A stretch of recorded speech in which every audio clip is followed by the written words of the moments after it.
Marketing your business through social media can be equal parts exciting and overwhelming. Our next speaker built a brand helping small businesses make social media manageable, and then she built an app to make it practically automatic. She's spoken everywhere from the White House to South by Southwest, and now she's joining us at Converted. Put your hands together for the founder of MeetEdgar, Laura Roeder.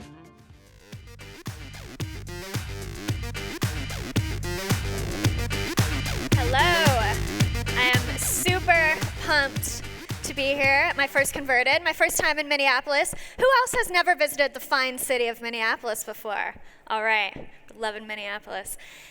And today I'm going to talk to you about how I got here. So I thought I would just start out by busting some big stats right in the beginning so you can decide if you want to trust me, if you want to take my advice in this presentation. So right now, my company, MeetEdgar, is 2.5 years old. We're at $4 million annual reoccurring revenue. We have about 7,000 customers. This presentation called the list 100,000. I'm going to update it to 105,000 since I put that title. We have about 20 employees, and we are bootstrapped, profitable, and proud, as Basecamp likes to say. Yeah, thank you guys. And if there's kind of one reason how we were able to achieve this growth, how we were able to get here today, I would say that reason is that we have not been afraid to be different, and we have not been afraid to stand out from our industry. And today specifically, I'm going to tell you about how we have built our list, both on the side of how we get traffic and how we convert that traffic to email addresses. Often I'm talking about social media, so this is actually stuff that I've never publicly talked about before, so you're getting a real inside scoop into how we've built this company. So most software companies do not collect email addresses on their homepage. I don't know about you, I'm a marketer, I'm a direct response marketer, I love list building, I love email marketing. And when I was launching my software company, I noticed that software companies are not doing email marketing. What they're doing instead, what most software companies do, is a free trial. And the very clever marketers in the room right now are thinking, well, a free trial is list building, right? Because you ask for a free trial, you get someone's email address. You are right in theory, but in reality, this is not how software, this is not how SaaS treats free trials. I don't know why, but what SaaS companies do is they get the free trial, they try to convert them into a paid user during the trial or try to get them to activate, and then once the trial is over, that customer is dead to them, as far as I can tell, is how software handles it. You could build a list with this, but most people don't. There's another kind of problem with free trials. Free trials are a great way to easily preview a piece of software, but they are not always the easiest ask for a potential customer, because free trials don't take any money from the lead, but they do take a lot of time. And maybe you've been in a position where you've wanted to check out a piece of software, you want to do the free trial, but you don't have time to investigate it right now, you don't have time to set it up. It takes, anywhere from 10 minutes to sometimes hours and hours, depending on the software. And free trials have a kind of a poke around mentality, right? When we're evaluating a free trial, we're going in, kind of clicking around, looking at it. We're not in that mindset usually where we're like, I'm going to get the most value of this. I'm going to do the full setup. It's kind of like, I want to check this out before I commit. And something about my software specifically, MeetEdgar, is we take some setup time. I feel like this mic is making weird noises. We are not like Dropbox, where you upload one file, you share it with your friend, and in the first 30 seconds, you get the value proposition. MeetEdgar, what we do so different is you build a library of your social media updates, and then Edgar handles sending them out for you. So Edgar really handles your entire social strategy. We're a bigger commitment type of tool. We're not like a check in on it once a month, spend a few minutes type of tool. We are a commitment type of tool. So you have to commit to loading up your library. That's not always the right mindset match with a free trial. So I'm kind of looking around thinking, okay, I don't think a free trial is going to be the best fit, so what am I going to do instead? So what would be better than a free trial? And I think marketers always pay attention. So as a marketer, I am always looking around to see not just what people are doing, but what worked on me. When I find myself hitting that buy button, I always take a moment to kind of like reverse engineer, like what was the strategy they used? What were the materials that they sent me? They got me, right? How did they get me? And I noticed one tactic in particular works on me 100% of the time. They always get me with this one. And that is this pre-launch strategy of requesting an invitation. So here's a few examples of what I mean. Sometimes it looks like this landing page where they tell you nothing. You're just like, oh, what is Hatchley? I can't wait to find out. Request an invite. They tell you nothing about the product. Sometimes, oh, look, bots for messenger platform. I really tied in well with Andrew's presentation there. Sometimes they have a landing page where they give you a little bit of information. Get private access is another way this is phrased. Request invite on this one. I was actually researching these for this presentation, and this landing page got me so thoroughly. I was like, I need one of these credit cards. I went through their whole marketing process and wasted a ton of time. And so I noticed that these always get me. I always give them my email address. When I see these like request an invite, get on the beta type of things, I always give them my email. Why do I do that? I think the first reason is because there is such a low commitment from the prospect, right? I have to give up no time, like a free trial. I have to give up no money. All I'm giving up is my email address. And it's a really easy way for me to kind of bookmark it later to say, I want to stay in touch with this company. Maybe I'm not ready to buy right now. Maybe I'm not ready to like watch their webinar or go through all their information. But I think this is something I might want to buy or investigate more. So I'm just going to request the trial because I know they're going to send me more information. And that's really important, right? You want an easy way for your prospects to come check you out later. And of course, you often get a special deal or offer, right? It has this implication like maybe they're going to have launch pricing, maybe they're going to have beta pricing, and I'm going to be able to get in on it before anyone else. So there's just, with this simple message of request and invitation, there's all this marketing goodness that's behind it. So that's exactly what we've done at MeetEdgar. So we're testing this a lot, so you might not see this exact version, but this is our homepage. Edgar doubles your traffic, and then the language is get your invitation. Now, I'll tell you, the downside to the strategy is people do often think you're pre-launch. Like I said, we're a $4 million company, and we've been around 2 years, and people will be like, have you launched it? Like, yeah, we have a team of 20 people, we've launched. But they do sometimes think from this language that we haven't, so I don't know. I don't have any data on how that affects us, but we seem to be doing pretty well despite that.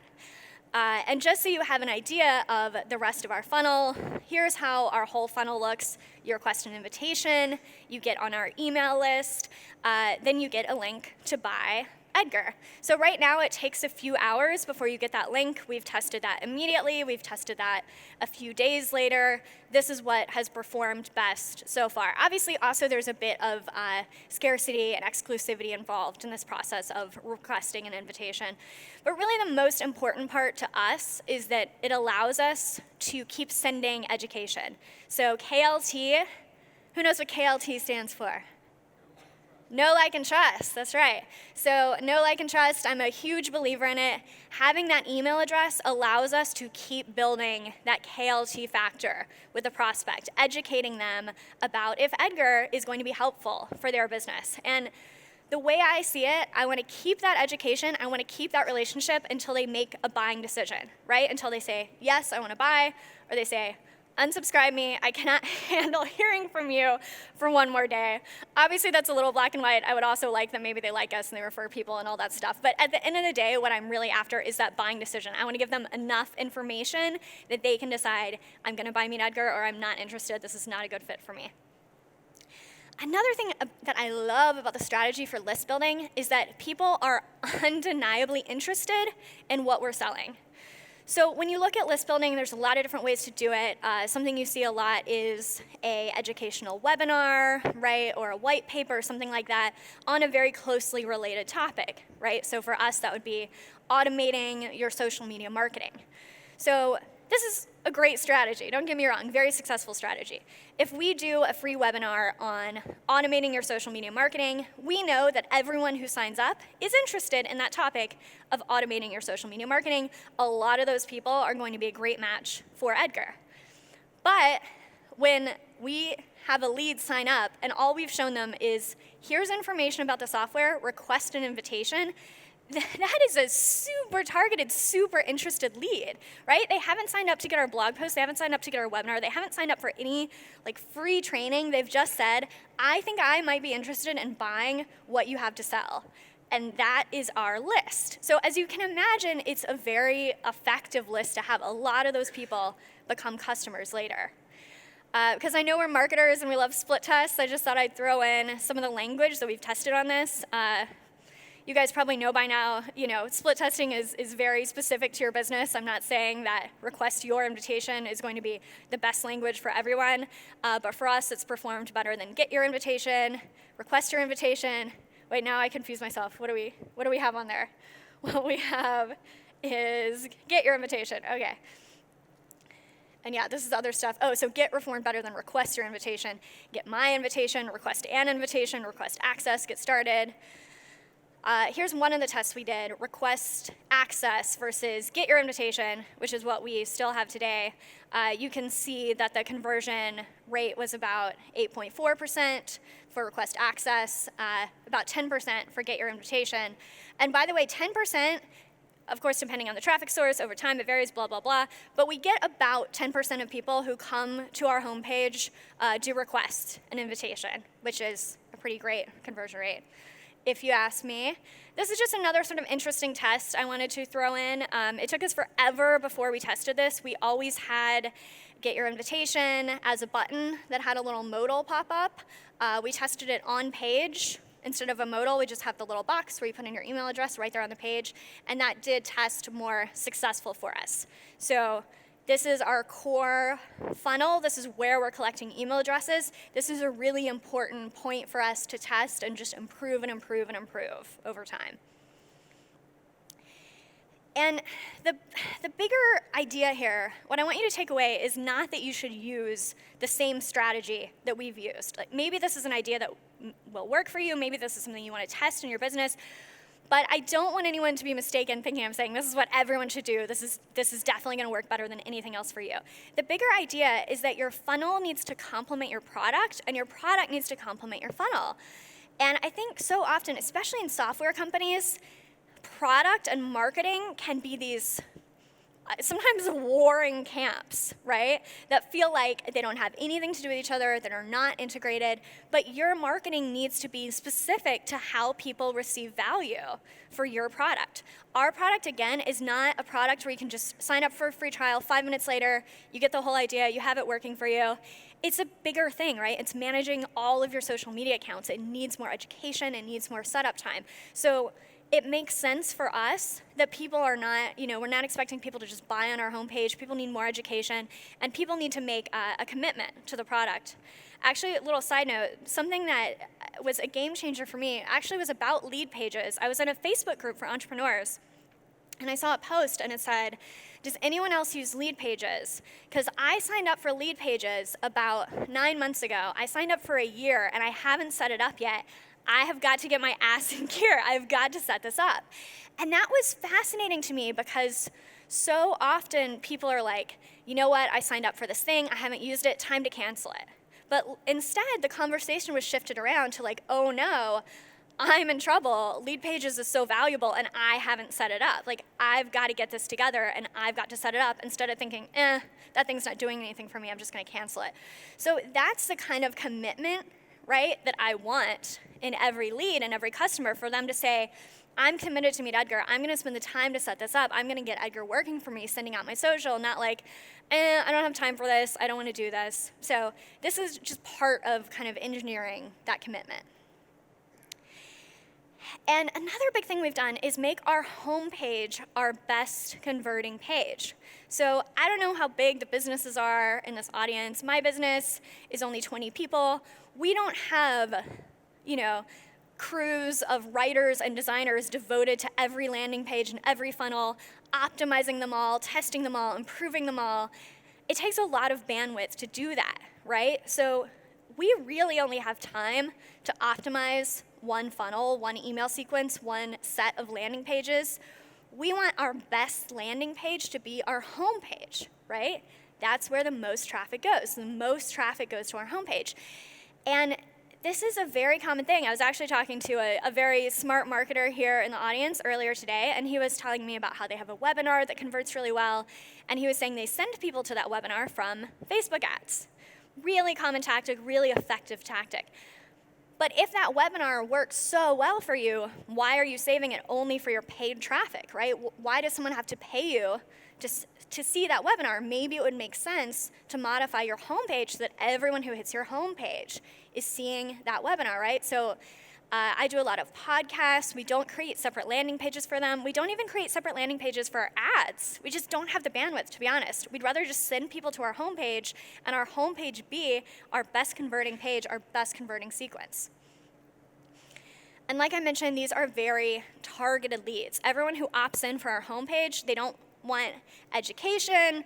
They want to buy Edgar. They've said, I'm not making a commitment right now, but I think I'm interested in what you're selling. So that's where we get the vast majority of our leads. So we get about 500 leads a month from our blog, but we get about 5,500 leads a month right from our homepage. And if you aren't collecting email on your homepage, you're assuming that people are going to keep researching your business. So I know that everyone here knows the importance of making it easier for people to stay in touch. But again, if you look at your marketing, it's so common that you have the great webinar, you have the great email sequence that happens after people opt in to your little blog sidebar, but you're not giving that sequence, you're not giving that information right on your homepage. So what are you doing really when you do that? What you're saying is, okay, people have made it all the way to my homepage, which is, we all work really hard to make that happen, right, to get people to the homepage. And then once they're there, I hope they'll make like 8 more clicks and then opt into this webinar that they find buried somewhere else. You're asking a lot of your audience if you're burying your best converting sequences. And by burying, I mean not on the homepage, right? Anything that's not on the homepage, you're kind of burying it. So another common objection to our strategy is, but you're losing buyers, right? Because if someone comes to our homepage ready to buy, we do not have the option to buy on our homepage. We actually have been able to get a little more sophisticated. If they're already on our list, we do show them a different version where they can buy. But basically, yes, it's true. If someone comes to our homepage ready to buy, they cannot do that. We give them some friction, as it's called in marketing. We make them jump through a hoop to put in their email address. And this is very scary, I think, for business owners, because we have this fantasy, right, of people coming to the website and buying. But I really just want to emphasize that it's not how people buy. It's just not. So as an example of this, I thought, okay, I should ask people what is the last thing they bought on Amazon. And not something like reoccurring, you're not like replacing your paper towels. I don't know if I do that on Amazon. I buy everything on Amazon. I can't be bothered. I work from home, right? I can't be bothered to leave my house. So I buy a lot of stuff on Amazon. So I'm going to look up what I bought on Amazon. So this is October 1st. Obviously, in the 2 weeks since then, I've made like thousands more purchases. But when I made the slide, this was the last purchase. And it is the Pure Straw product, a pack of 4 with cleaning brush included on the house. Pretty good deal. Silicone drinking straws for $7.95 plus Prime free shipping. So $8, right? This is not a big purchase. I spent 9 months, if not more, researching these stupid reusable drinking straws. It was insane. First, I heard the concept of reusable straws, and I'm like, I don't know, maybe I'll just buy the throwaway kind. And then I went to Target and I bought the throwaway kind, and I felt guilty because I was always using and throwing away all these straws. Then I found out there was a metal kind, and I thought I don't want them to be metal. And then I researched, and I found out there's this silicone kind. It was insane. Then I found these. I read reviews for tons of products on Amazon, all the different competitors. Do I want the bendy kind? Do I want the straight kind? This is very normal consumer behavior. And this was for $8 reusable $2 a straw, right? Pack of 4, cleaning brush on the house. Months thinking about these and researching these. So if you sell something like I do that's like B2B software, people are not impulse buying B2B social media software. It's just not happening, right? People are Googling, people are reading reviews, people are comparison shopping, people are reading your blog, they're looking at your social. That's how people shop. So it's a total fantasy that you're missing out on these buyers by not having buy on your homepage. And Amanda gave a great stat that 3% are ready to buy right away. And if that's the case, they don't mind giving up their email address, right? If they've already decided that they're going to purchase, obviously they're going to give you their email address in the purchase. It's not a big deal to go to your homepage and give up their email. And if you still don't believe me about this fact and you think everyone comes to my homepage and they buy with my product, my $2 product, they buy immediately, you should look up the data for your own company about how long it takes people to buy. Thanks to the beauty of the internet, we have all this data. So this is the data for my company. And if you'll notice, the cohorts here are from when they first confirmed their email address to when they became a paying customer by months. So this is when they signed up for our email list. This is not when they first heard of us. This is not when they first went to our website. There could have been months or years before this first event even happened, right? Before they gave us their email. And so what you want to look at is the difference there between month 1 and month, the way Kissmetrics does it is everything 12 months plus is grouped together. So for that March cohort, we had 226 customers in month 1. We had 320 customers by 12 plus, right? 257 to 411, 178 to 313. So yes, we do get most of our customers do sign up in that first month after submitting their email address. But over time, we'd be losing out on thousands of customers that are those long-tail customers that get on our email list. These are people receiving emails from us, and they are not purchasing until a year after they first got on our email list. This is very normal. And you can see, if you look month over month, every month, like a few more, a few more, a few more, and it just adds up over time. Your customers are doing this too. So if you are not being really proactive, staying in touch with them over email, sending them offers over email 9 months after they've initially signed up, I can promise you that you are losing out on customers. And this is just a really easy, automated thing to set up. So now that I've told you how we convert once people are on our homepage, I want to tell you a little about how we drive traffic. So this is a chart of our MRR growth, our revenue growth over time, from when we first started to like a few months ago. So to me, what's interesting about this chart is there's no like one moment where it takes off. Our growth has been very, very steady every single month. You can see some months we grow a little more, some we grow a little less, but over time it's very steady. So the way that we've marketed, the way that we've driven traffic, there's no growth hacks, there's no hockey sticks on the chart. We do not have a viral coefficient to our product. We do online marketing, we do content marketing, we do social media marketing, and every month it grows and grows and grows until 2 years later, you have a $4 million business. That's honestly how this works. And it's really not about which strategies you pick, it's about sticking to the strategies that you pick, right? It doesn't really matter so much if you're doing webinars or you're not doing webinars. It matters that you're doing webinars really well if you're doing them, and that you're not doing them at all if you're not doing them. So we have a list at our company of what we don't do for marketing.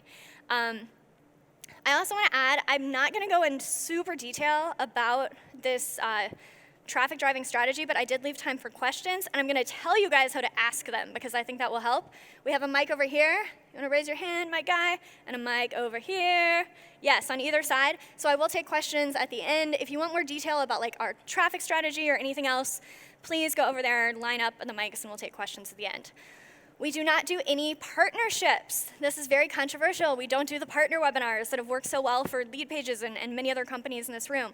We don't do any integrations. We have a Zapier integration, so people can use that. We just launched that. We don't have anything else. I'm not going to lie. I don't know what biz dev is, but when I go to San Francisco, it's everyone's job. So we don't do it because I don't know what it is. We don't have an affiliate program. Again, obviously, I'm not saying that having an affiliate program is a bad idea, right? Many, many companies have been very successful with affiliate programs. We have not chosen that as one of our strategies, so we do not have one. We don't do any guest posts. We don't host our own podcasts. We're not on every social network, even though we're a social media company. Jesse, who's here, just got us on Instagram. We just started that like maybe a month ago. We're not on Snapchat. We don't Periscope. We don't do any kind of live video. We are not everywhere. We do the things that we do and try to do them really well. So here's our super fancy traffic strategy. Anyone in this room can duplicate it. It's really simple. It's not about the strategy. It's about executing it and being consistent with it. We write a blog post every week. We send out a newsletter every week. I or other people on my team appear on other people's podcasts every month, 10 to 20 per month. We batch them all together. We leverage Edgar to manage our social media. We are active on Twitter and Facebook, now starting to be on Instagram, basically just Twitter and Facebook. We solicit customer reviews. We do Facebook and Google ads, and we have a great product that people talk about organically. These are all of the ways that we drive traffic. We are very specific and not employing other strategies that are not these for driving traffic. We want to be dead focused on these. So an example to see how we decide what we've picked and what we don't pick, for a while we were trying out guest posts. And guest posts, again, I'm not saying not to do them, can be a very effective strategy. What we found with guest posts is they take a lot of back and forth, like to pitch, and then you refine the topic. So there's all that back and forth on pitching and refining. You set the topic, and then it takes you a few hours to write them. Most of the time, they just end up being a backlink. They don't drive much traffic. With the exception of Mr. Pat Flynn, I have to say, I was on his podcast. That mofo drives so much traffic. When we look at our referral traffic, it's like Pat Flynn and like everybody else. So get on Pat Flynn's podcast. But besides that, we weren't seeing a huge amount of traffic from any one guest post, right? It's like it does a little bit when it's new, tiny bit or nothing over time, and that's about it. So then we looked at doing podcasts, as in me being a guest on a podcast, not like Pat Flynn, right? Not creating our own. And podcasts are very similar to guest posts and coordinating them, right? You have to pitch them, you have to follow up, you have to do back and forth on the scheduling of when you're gonna talk. Like that stuff is very similar to a guest post, time-wise. But the cool thing about a podcast is that it only takes max an hour of my time. If it's a 20-minute podcast, it takes 20 minutes of my time, right? If it's an hour, it takes an hour. No more, because I'm not editing it, I'm not producing it. I don't know about you guys, but like we never got it together to publish an entire guest post, done, edited images, everything in an hour, right? It just takes longer than that to write a post. So we saw, okay, it's a shorter process. It has a very similar output, right? Most podcasts, they drive us a little traffic. We get a backlink. All that adds to SEO. Some of them do better than others. But it's like a shorter time commitment with a very similar outcome. So that's how we look at what we're doing. What is the most effective thing we can do in the least amount of time? Another unusual thing that we do is we avoid any kind of one-off strategy. So I want all of our marketing to grow our SEO over time or to be incrementally improving our funnel. So something that we've chosen not to do is one-off partner webinars. Again, really not saying this is a bad strategy. This has been a very effective strategy for many of my friends' companies. It's a strategy that you want to go full on, do it really well. We've just decided to do other things instead, right? Because the problem with one-off webinars, you improve your system over time, and I know we're going to learn tomorrow about how to improve those, and I'm going to listen, because like I said, we haven't tackled them yet, right? So you improve the webinar, you improve your systems, but it's still very one-off, right? You do a lot of promotion for one webinar. The partner webinar usually doesn't drive any traffic later, right? It's usually just that group of people that are on it live. Depends on how you execute it. It can drive more traffic later, but basically it's a one-off event. We also haven't done launches. We didn't do a big launch when we launched. We haven't done any big launches since, even though that's my background. I'm from the information product launch world. I've seen how much money they make. I've seen how effective they can be. But I also learned that you can get in that vicious cycle of like, what are we doing next month? What are we doing next month? What's that next push? I wanted to build my company differently. I wanted to know that we had growth and we had revenue, customers coming in every month without having to figure out what's that next thing. Another way that we've driven traffic and think about our traffic is moving the balance to more organic traffic over time. So most companies, when they launch, do not do paid acquisition. They're scared of it, it's too expensive, whatever. When we launched MeetEdgar, we were doing $40K a month in Facebook ads from day one. We had a big spend on Facebook from the beginning. And we did that because we were not getting organic traffic to a new website, right? Social media marketing, blogging, content marketing, what we do, it's a long-term strategy. It doesn't take 10 years, but you're also not going to get big traffic in month one, right? It takes a few months to build up. It takes a few months to grow. So I want our traffic to look like this. In the beginning, it's mostly paid with a little organic, but over time, it's mostly organic with a little paid, which is where we're at now. We get most of our customers from search today. So the big picture takeaways, the first one is question your assumptions. So look around at other industries. Don't just do what all software people are doing, or what all coaches are doing, or trainers are doing, or ebooks are doing, right? Look around and really look at it with fresh eyes, and look at what would make sense for your industry. And don't get tied to what you do either. So, as I've said, we don't do free trials in our business, but we've run free trials before. We've tested them. We have some going occasionally now, so we can see what those conversion rates are like, so we can decide if we want to bring them back into the mix. You don't want to get religious about anything. Like I said, we don't do partner webinars. That doesn't mean that we never will. It doesn't mean that I hate them and they're never going to happen. It means it's not our strategy right now. So I think as your company grows and evolves, you want to always keep your eyes open about questioning your assumptions. And build a list. So I know I'm at a marketing conference. I don't think I have to say build a list, but I don't know how many people are in software. I can't help but notice that software people seem to think that this does not apply to them. I mean, it's like Andrew was talking about. You go on these forums of these developers, they don't know anything about marketing, they're not doing any marketing, they don't want to bother people by emailing them. Build a list, in my opinion, applies to every industry. I can tell you that it's worked very well for our software company. And never be afraid to stand out from the crowd, right? We've made a lot of decisions, everywhere from not raising money to not offering a free trial, that are unpopular decisions. People have told me that they're a really bad idea to do. But I'm not afraid to do something different, to try something new. So I hope that you will do the same. Thank you.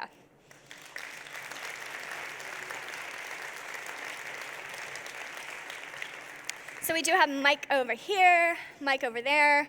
Again, if you want any more detail about anything that I mentioned that I choose to do or choose not to do, or why I've chosen those things, I'd love to take your questions. And I'm the last talk of the day, so you get to go do whatever you want to do after this.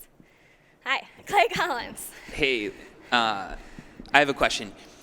So for your podcasts, right, that's a lot of work. Yeah. 20 podcast interviews a month. Is that someone's full-time job? Is just booking podcasts, pitching people on podcasts? Like, is that like your new media PR person? Yeah, so she's pointing to herself. Yes, it is someone's job. You want to stand up and wave? It's Jessie. She's been manning our booth back there. So yeah, it's a huge portion of Jessie's job. So she pitches. She goes through iTunes, looks for podcasts that are ranked well. We have a certain criteria of how many reviews they need to have, so we can see what kind of traffic they might be bringing in. And she talks to them about topic. We batch them together as far as actually doing them. So my ideal outcome is to do 4 a day, 5 days a week, and we do a podcast week every month.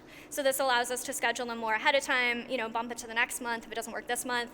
It was actually too much work for Jessie, so I just got an executive assistant who does the actual scheduling, and Jessie does the pitching, and that's freed her up to do other marketing activities. So yeah, it's a lot of work. That's awesome. And so what's your pitch? Pretend I'm I don't know, who, Pat Flynn, right? What does the pitch sound like? Should I put you on the spot, Jessie? Do you want to go with the mic? Yeah, right here. Yeah. So, how close? Is this good? I'm not going to give you verbatim the pitch because it's long and you don't want to hear that right now. I'd be happy to email anyone who emails me at PR@MeetEdgar the pitch. But PR@meetedgar.com if you want that. Yes. It basically consists of what value is Laura Roeder, which you guys just sat through her whole talk, and you can see what kind of unique value she brings to podcasting. We talk a lot about social media. We're kind of moving away from that into more talking about business and SaaS and all of the things she's learned over time. But you basically go ahead, if you're going to pitch somebody, my advice to you is have somebody look at it after you write it, because we've edited the pitch probably every 4 months, 3 months, because things change. It's a very fast-paced industry, and the pitch you wrote in January is probably not the pitch you want to use in October. But basically, we include all the podcasts she's been on in the past. Where is she from? What has she done? What does Edgar do? How is Edgar bringing value to your listeners and think about what value are these podcasters going to get out of it, not necessarily what you want to get out of it. But that's kind of our strategy. Great answer. All right. Any more podcast questions from over there? That's super awesome. Hey, can you come on Conversion Cast and teach us how to set up a podcasting PR program? Yes. Awesome. Also, I pitched you last week, and I want Laura on. Can we do both? All right, make the deals later. I think he was next. Hi, my name is Giuliano. I don't have a product per se, but I'm testing different ideas. You mentioned that you, actually great talk, by the way. That was fantastic. I don't know MeetEdgar, but I'm going to check it out. So you mentioned early on that you actually started with Facebook ads, spending $40K a month.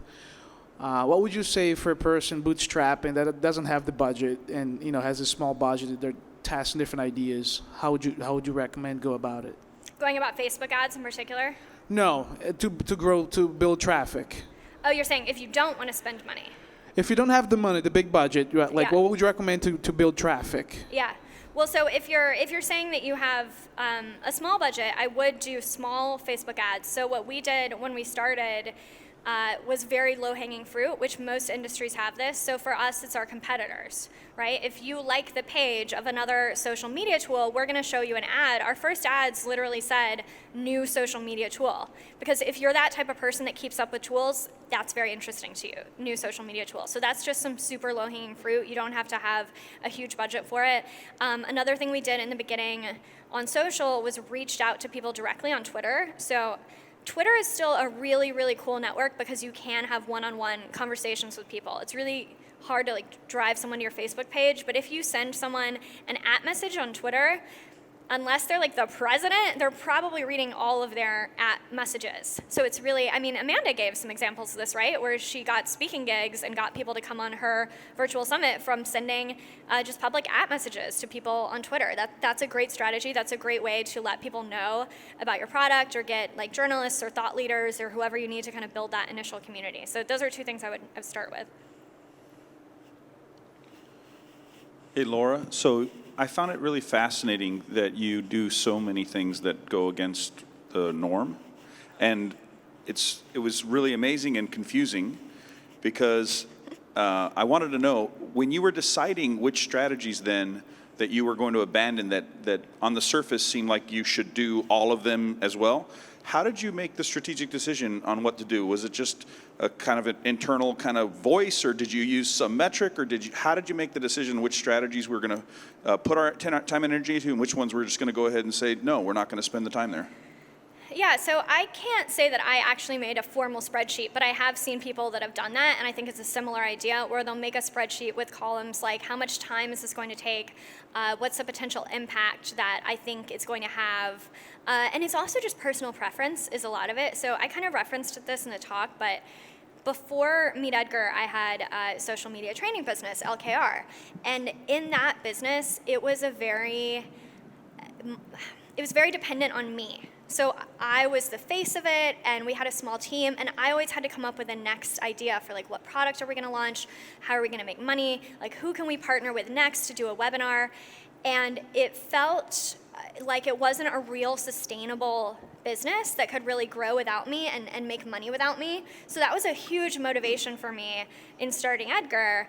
I was pregnant when I launched Edgar. So I knew that I would be on maternity leave less than a year after we launched. And in fact, we hit our first $1 million in annual revenue while I was on maternity leave, which is, obviously our team. Well, you got to hear from Jesse. You see, our team is super amazing to make that happen. And that was a huge goal of mine. I wanted a marketing strategy that I could be on maternity leave, I could be gone for 3 months, and the business would keep growing. So that was another reason why I chose not to do some of these things like partner webinars where I might be kind of the face of it, because I do podcasts, right? So that's something where I am the face of it, where I am putting in my time, but I just find that easier. I like that podcasts are listened to later, where these webinars usually aren't. So yeah, some of it's personal preference, some of it is getting more specific on how much audience are we gonna get for that time spent. I have a question about podcasting. and getting on more shows? Do you use a directory to find all your podcasts that you're targeting that say this would be a good podcast, we should get on their show? Do you have a team that's doing that for you, or are people coming to you saying you should be on my podcast? What's the best strategy to get lined up? Jessie mostly is just looking in the iTunes podcast directory. Another thing she'll do sometimes is find someone who's making the rounds. So sometimes you'll see someone who's promoting something, and they'll be on a lot of podcasts, and then you can Google their name. If they're in, kind of a similar thought leader to you, you can find other podcasts that they've been on. It's definitely a snowball thing too, because the more you're on, the more pitch you. So we still do pitch a lot of them, but we also get a good amount of inbound requests as well, and that will just grow and grow the more you're on. Do you know of like a directory of like people that, hey, we're looking for people to speak on our show, or is there any directories? Everyone's looking. I mean, that's the thing about podcasts. Like, if the format of a podcast is that it's an interview podcast, they are desperately looking for good guests. Like, those of you who have done a podcast, it's hard, right, to fill the time every week or every day or whatever you're doing with a quality guest. So you look at something like, Andrew's show, Mixergy. He really, really, really wants good quality guests on his podcast. That's his bread and butter. So you don't need to look for people who are, actively looking. Everyone is looking. Thank you. All right. He's really tall. So one of the things with customer reviews, I have like a personal group with my customers, and someone will come on and randomly say something, and then a bunch of reviews. Yeah, this is awesome, but they don't reach out to us, right, to give us feedback. So how do you mentioned that one of the things that you guys do focus on are customer reviews. So how do you go about getting those? Yeah, so this is something very easy to repeat that anyone can do. We put an ask in our email sequence after someone becomes a customer. So it's a very specific ask saying, do you enjoy Edgar? Do you want to write a review? I think we offer to send them like a t-shirt, or is kind of general. Yeah, we've tried just like, we'll send you something in the mail maybe. We've tried like, we'll send you a t-shirt. We find that part doesn't matter so much. It's more about the ask. And obviously it's just people who would kind of want to write it anyway. Our audience is small business. A lot of small businesses like to blog and share about the tools that they use. So, if you're like divorce lawyer. I don't know if people are like blogging about their divorce lawyer on their divorce blog. I mean, I guess people who have divorce blogs are, but maybe you're not going to get as many reviews. Like, we're in a good space to do this. So we just ask. And again, like Jessie mentioned, I'm so glad she brought up that we change our pitch, because this is the whole point of staying really focused on what you do. You can continue to improve it, right? So we've modified that email of like, what else can we test that will get even more reviews? How can we change our pitch for it to be even more successful? Thank you. We're testing something. Our review request. Okay. Yep. Oh, we're split testing it, right? Yeah, she's saying, so we're actually running a split test in MailChimp, testing which is the more successful way. Well, MailChimp or Intercom. We probably use, Intercom for that, to test which is more successful for getting reviews. All right. Looks like all our questions, right? Okay. Thank you guys very much.